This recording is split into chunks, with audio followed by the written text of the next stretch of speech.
It is now my pleasure to introduce the Honorable Chris Coleman, Mayor of St. Paul.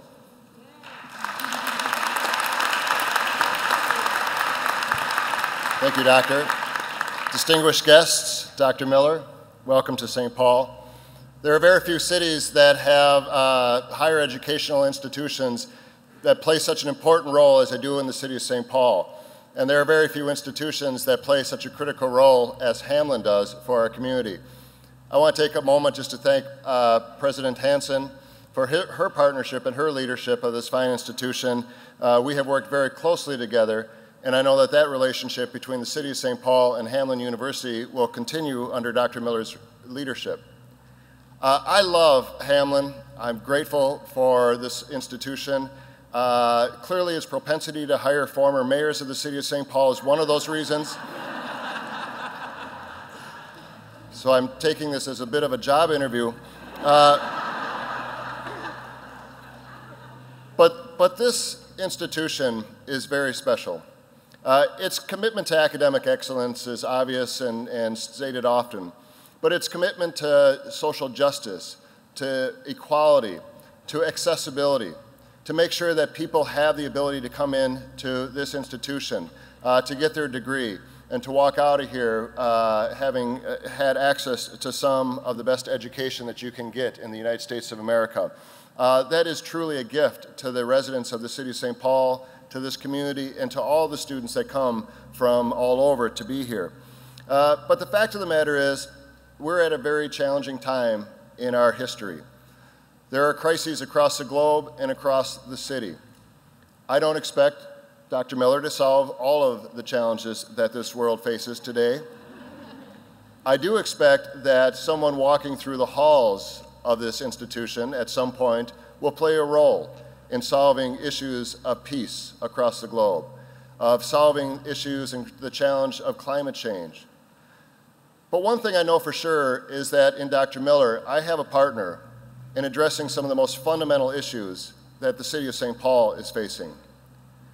And chief among those is the issue of racial equity.